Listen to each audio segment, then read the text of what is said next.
In the last video, we took an initial look at what events are, and we covered the onClick event. And of course, we set up a button so that when the user clicked on that button, the onClick event triggered JavaScript code. In this video, we are going to look at the mouseover event. This event gets triggered when the user moves his or her mouse over an HTML element. And this mouseover event works with almost all HTML elements. So you can choose the element or elements that you want to change when a user rolls over that element. Now, similar to the onClick event, the mouseover has the word on before it. So it's actually on mouseover, and you'll see it in a few seconds. So again, a mouseover event gets triggered when your user puts their mouse over a particular element. So in this case, we have a paragraph element. So remember, we need to place the event in our HTML element. That's the first thing we have to do, the element that we want to change. So I'll go ahead and just copy and paste here.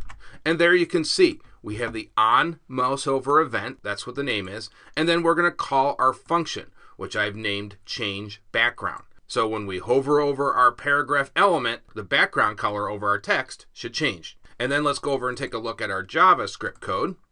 And you can see here I'm defining a variable text, and we're doing what we've been doing, right? We're going to get the element ID para. That's the first thing we have to do in our two-step process. And then we have to do something. In this case, we're going to use the style object. We're going to use the background color property, which of course is part of the style object. And we're just going to change that to red. So let's go ahead and see what we get here. And we'll launch this in Chrome.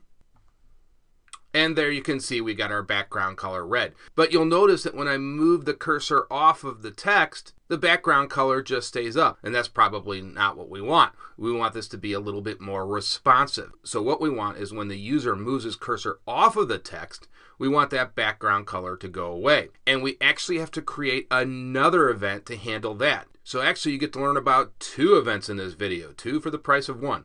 So let's go ahead and set that up. So we need to come back to our HTML code and add that other event. And it's actually not on mouseover because that event occurs when we put the cursor over our element. So we need to put the event right past our first event here, which was on mouseover. And I'll go ahead and copy and paste this in here. And you can see it's called the on mouse out event, appropriately named. So when we move our mouse off of this element, the background color will go away. And I've appropriately named the function back to normal. So now we actually need to add this function. So let's go over to our JavaScript code. And we can just copy and paste what we had here.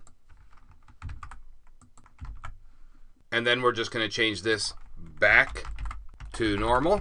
Now what's different here is that we just need to get rid of our styling. So we're doing the same thing. We have to get the element ID, we have to use the style object and then the background color property, and all we do is just get rid of the red here, the value, and this will remove the styling. And let's go back to our web page, and you know what? I need to put a quote there because this won't work without a quote.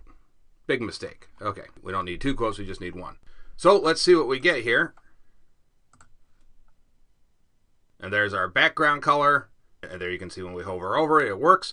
And when we go off it, it did not work. So I made a mistake. So that's fine. Let's go back and see what we did wrong here, or what I did wrong. So we have our back to normal function. Let's go over to our JavaScript code and take a look here.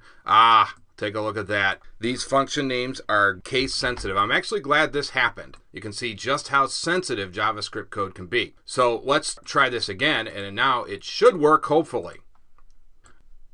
And there you can see, it works. So you can see now how we can use multiple events to do multiple things in JavaScript. Okay, that's going to do it for this video.